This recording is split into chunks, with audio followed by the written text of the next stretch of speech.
అమ్మా నాన్న చనిపోయారు. హాస్టల్లో ఉంటుంది. రోడ్డు మీద కనిపిస్తే గుర్తుపట్టి తీసుకొచ్చాను. అవునా? I'm sorry. ఆ, నీకెవ్వరూ లేరని బాధపడుకు మహాలక్ష్మి. నీకు మేమున్నాం. ఈ రోజు నుంచి ఈ ఇల్లు నీదే అనుకో. నువ్వెప్పుడు కావాలనుకుంటే అప్పుడు రావచ్చు. ఇక నుంచి నువ్వు మా సొంత మనిషివి. Thank you Sumathi. అమ్మా, ప్రీతి ఏడుస్తుంది. అయ్యో, ఎందుకు ఏడుస్తున్నావు బంగారం? నేను బయటికి వెళ్ళానా? వచ్చేసానుగా. మీకోసం ఒక కొత్త ఆంటీని కూడా తీసుకొచ్చాను. అక్కడ చూడు, మా పిల్లలు మహాలక్ష్మి.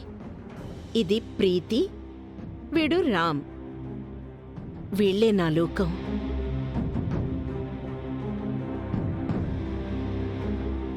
హాయ్ ప్రీతి. హాయ్ రామ్. ఇలా రండి.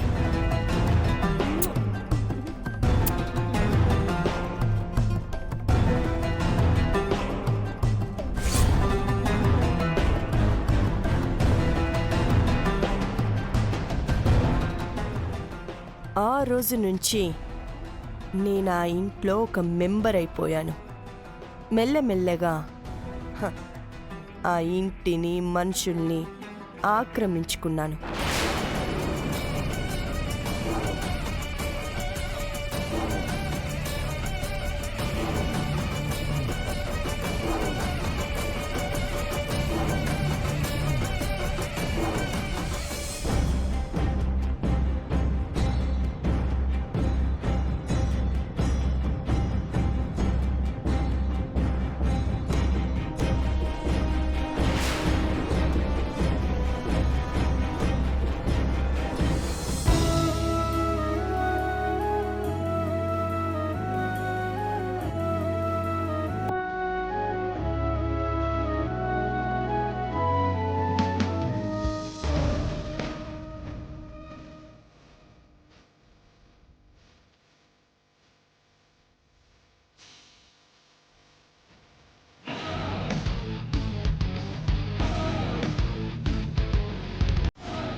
దారి ఎటు పోతుందో తెలియదులే, మనమే దూరంగా అనిపించే ఓ అడుగే అల్లాడే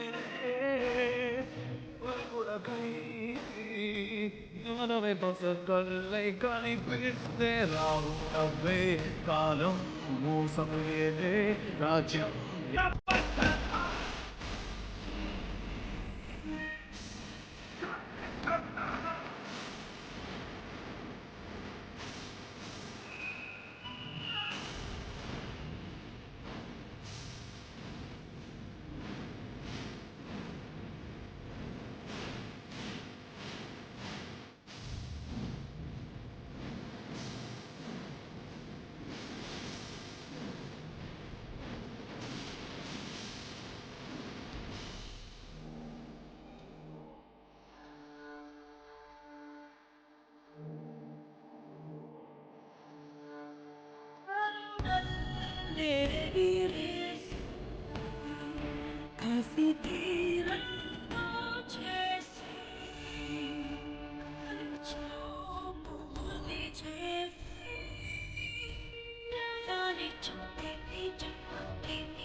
ఇలాంటి చీరలు నేనెప్పుడు కట్టుకుంటాను? ఇలాంటి నగలు నేనెప్పుడు పెట్టుకుంటాను? ఈ ఆస్తి ఐశ్వర్యం అంతా నా సొంతమైతే ఎంత బాగుంటుందో. నేను ఈ ఇంటికి యజమానురాలయ్యే రోజు ఎప్పుడొస్తుందో.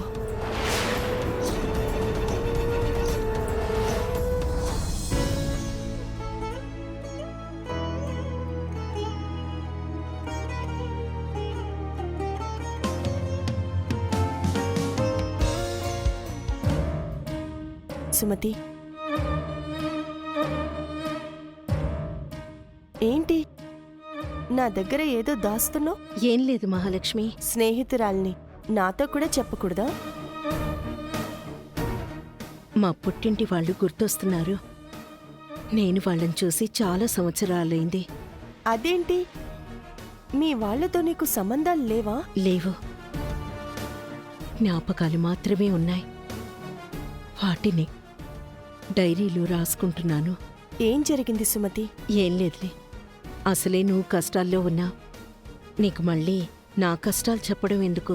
పర్వాలేదు, చెప్పు. ఆ సమయం వచ్చినప్పుడు చెప్తానులే.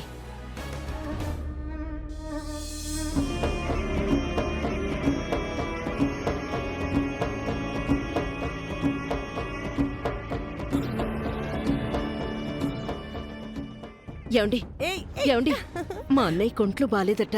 మనం అర్జెంటుగా మా ఊరు వెళ్ళాలి. నాకు ఆఫీసులో ఇంపార్టెంట్ మీటింగ్ ఉంది. అయితే నేనొక్కదాన్నే వెళ్ళొస్తానండి. నువ్వు కూడా వెళ్ళొద్దు. వాళ్ళు నిన్ను దూరం పెట్టారు కదా. అదేంటండి అలా అంటారు? ఎన్ని గొడవలున్నా రక్త సంబంధికులకి బాగోలేదు అంటే వెళ్ళి చూడాలి కదా. పైగా సుమతి అంటే వాళ్ళన్నయ్యకి చాలా ఇష్టమని చెప్పింది. అంత ఇష్టం ఉన్నవాళ్ళైతే ఇన్ని రోజులు మమ్మల్ని చూడటానికి ఎందుకు రాలేదు? మా కుటుంబం అంటూ ఒకటి ఉందన్న సంగతే అతను మర్చిపోయాడు. మా పిల్లల సంగతి పక్కన పెట్టండి, కనీసం నేనెవరో కూడా అతనికి తెలియదు. అన్నయ్యకి పాటికి నా మీద కోపం తగ్గిపోయి ఉంటుందండి. అన్నయ్యనొక్కసారి చూడాలనిపిస్తోంది. ఇప్పుడు నేను వెళ్తే తర్వాత మనల్ని చూడ్డానికి మా అన్నయ్య ఇక్కడికొస్తారండి. నీ ఇష్టం, నాకైతే ఇష్టం లేదు. అన్నా చెల్లెళ్ళు కలుసుకుంటామంటే అడ్డు చెప్పకూడదండి. సుమతిని పంపించండి. సరే, వెళ్ళిరా. ప్రీతి,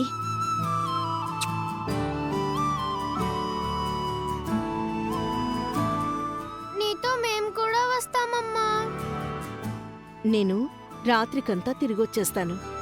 అప్పటి వరకు నిన్ను చెల్లిని ఈ ఆంటీ చూసుకుంటుంది. సరేనా?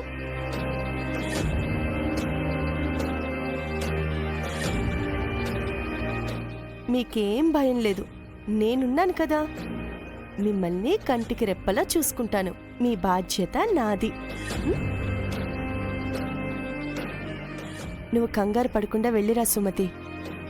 నువ్వు తిరిగొచ్చే వరకు పిల్లల్ని ఇంటిని నేను జాగ్రత్తగా చూసుకుంటాను. థ్యాంక్స్ మహాలక్ష్మి. త్వరగా వచ్చేస్తాను.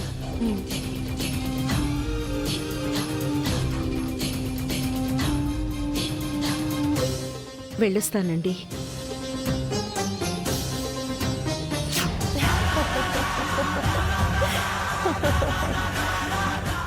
అలా సుమతి తన అన్నయ్యని చూడ్డానికి వెళ్ళింది.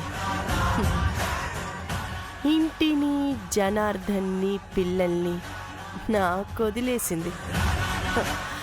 ఆ అవకాశాన్ని నేను చక్కగా ఉపయోగించుకున్నాను.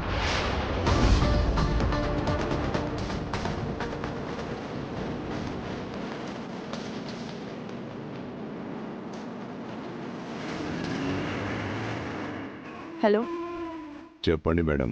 నేను చెప్పిన నెంబర్ గుర్తుందిగా? ఆ కారులో నేను చెప్పిన లేడీ వెళ్తోంది.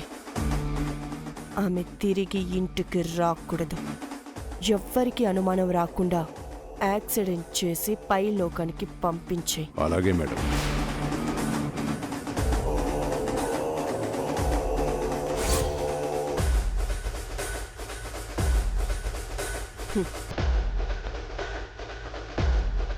రేయ్, టిప్పర్ రెడీ చేయరా.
చూసారా మహాలక్ష్మి గారు, నన్ను పిల్లల్ని అన్యాయం చేసి సుమతి వెళ్ళిపోయింది.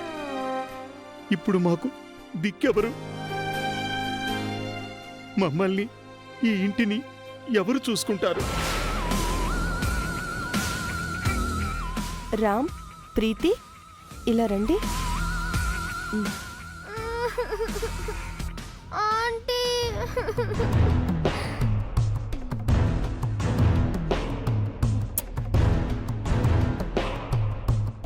ఆంటీ కాదు, పిన్ని అని పిలవండి. పిన్ని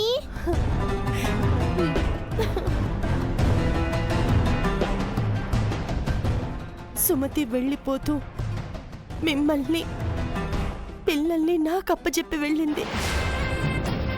మీకు అభ్యంతరం లేకపోతే నేను ఈ పిల్లలకి అమ్మనవుతాను, సుమతిలా చూసుకుంటాను.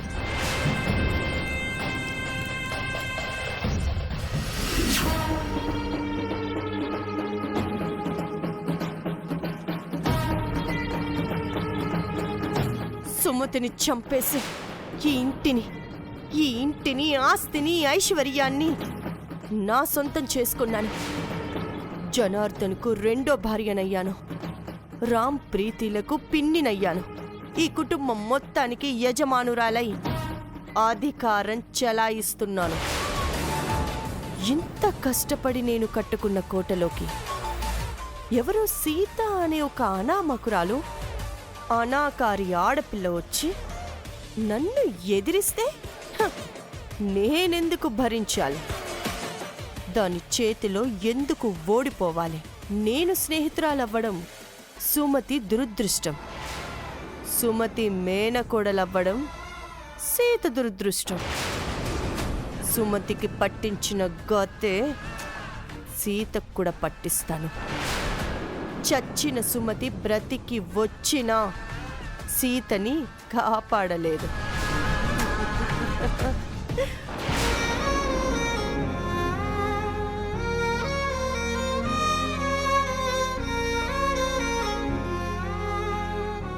నా పిల్లలు పసివాడిగా ఉన్నప్పుడే నేను వాళ్ళకి దూరమయ్యాను. నేను లేకుండా నా పిల్లలు ఎలా పెరిగారో. అప్పుడు ప్రీతికి సరిగ్గా ఊహ తెలియదు. చాలా చిన్నది. రామ్ కాస్త పెద్దవాడు. వాడికి నేను గుర్తుండే ఉంటాను.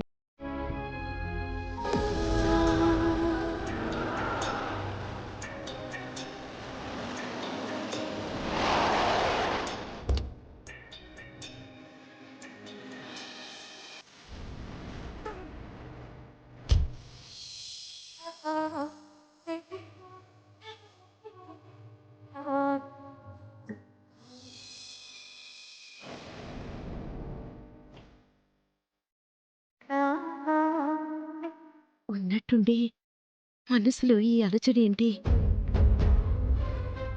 ఇది అని తెలియని ఫీలింగ్ ఏంటి? నా పిల్లల్ని తలుచుకోవడం వల్ల నాకిలా అవుతోందా?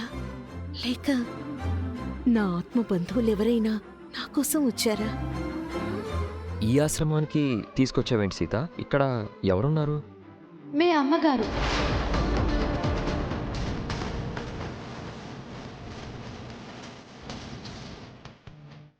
ఏమన్నావు సీత?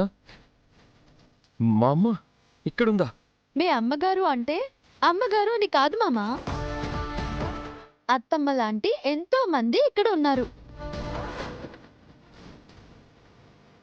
మా అక్క ప్రాణాలతో బయటపడితే గుళ్ళో దేవుడికి పూజలు, ఇలాంటి ఆశ్రమంలో ఉన్న వాళ్ళకి పళ్ళు పంచిపెడతానని మొక్కుకున్నాను. అందుకే మిమ్మల్ని తీసుకొచ్చాను. మంచి పని చేసావు సీత. ఇంతకుముందు అమ్మ పుట్టినరోజును కూడా నువ్వు ఇలాగే ఆశ్రమాల్లో అన్నదానం చేయించావు. ఇప్పుడు పళ్ళ దానం చేయబోతున్నాం మామా. పద వెళ్దాం.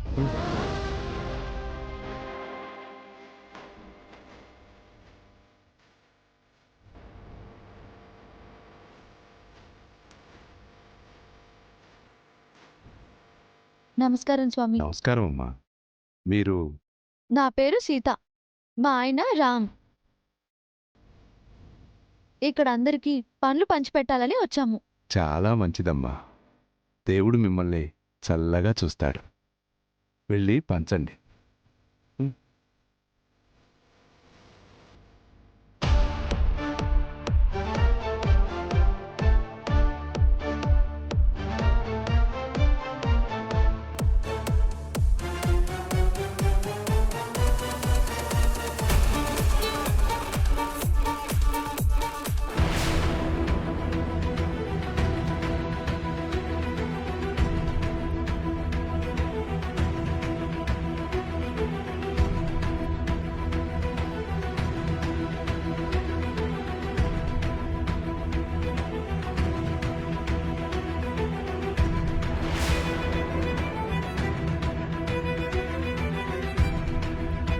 ఇక్కడ ఎవరు లేరేంటి?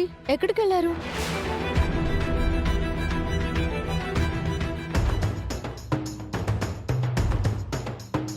అమ్మా సుమతి, చెప్పండి స్వామి. ఇప్పుడు నీ ఆరోగ్యం ఎలా ఉందమ్మా? మనసులో ఎలాంటి అలజడి లేకుండా ప్రశాంతంగా ఉంది కదా? ప్రశాంతత ఎక్కడుంది స్వామి? గతం నన్ను బాధ పెడుతోంది. నా వాళ్ళు నాకు గుర్తొస్తున్నారు. వాళ్ళెక్కడున్నారో తెలీదు. ఈ బెడ్ మీద ఉండే ఆవిడ బయట ఉన్నట్టుంది. పండ్లు అక్కడ పెట్టేసి వెళ్ళండి.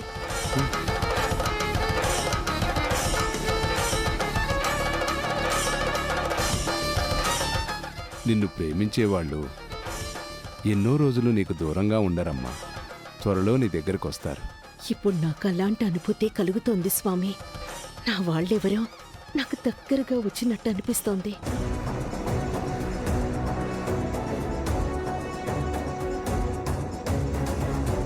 ఇదిగో సుమతక్క, ఎవరో ఇద్దరొచ్చి పండ్లిచ్చి వెళ్లారు. ఎవరు? తెలీదు. ఒక అమ్మాయి ఒక అబ్బాయి, భార్యాభర్తలనుకుంటా. ఎప్పుడొచ్చారు? ఇప్పుడే ఇచ్చి వెళ్లారు.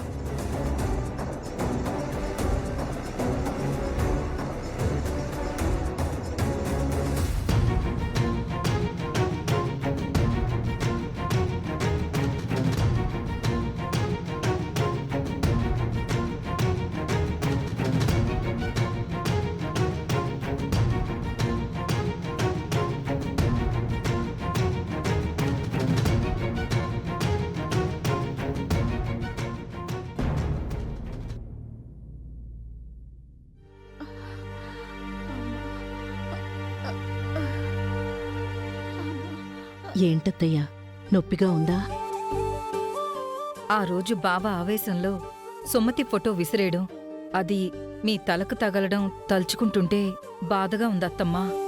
మీ బాధ నా నొప్పి ఏదో రోజు తగ్గిపోతాయి. కాని శివకి సుమతి మీద కోపం, మధు విషయంలో ఆవేశం ఎప్పటికి తగ్గుతాయో తెలియడం లేదు. సుమతి విషయంలో ఆయన కోపం తగ్గినా మధు విషయంలో ఆయన ఆవేశం రెట్టింపవుతోందత్తయ్యా. మధు ప్రవర్తన ఆయన్నసలు ప్రశాంతంగా ఉండనివ్వడం లేదు. బావ అంత కోపడ్డా మధుల మార్పు రాలేదంటే తనని ఏమనాలి? ఎవరినని ఏం లాభం నేలా? మనల్ని కాదని ప్రేమ పెళ్లి చేసుకున్నప్పుడే మన అనుకున్న వాళ్ళు మన చేయి దాటిపోతారు. ఇప్పుడు నా ఆవేశం వల్ల ఎలాంటి ఉపయోగం లేదు. ఇక ఎవరి జీవితాలు వాళ్ళవి. ఆ రోజు మీరు అలా అనబట్టే సుమతి మనకు దూరమైంది. ఇప్పుడు మధుని కూడా దూరం చేసుకుంటారా? ఏం చేయమంటావు లలిత? పరిస్థితి నువ్వే చూసావు కదా. మధు ఏం పాకే పిల్ల కాదు ఎత్తుకుని ఆపడానికి. మనం అన్ని చెప్పినా తను ఒక్క మాటైనా వినిందా? మీరు కాస్త కోపం తగ్గించుకుని చెప్తే మధు వింటుందేమో బావా. నేను కోప్పడ్డా మీ అక్క చేతులు చాచి మధుని ఇంటికి రమ్మని అడిగింది. తను కన్న తల్లి మాట కూడా వినలేదు. మాకంటే ఆ మహాలక్ష్మి ఎక్కువని చెప్పింది. నా కోపం రాదా?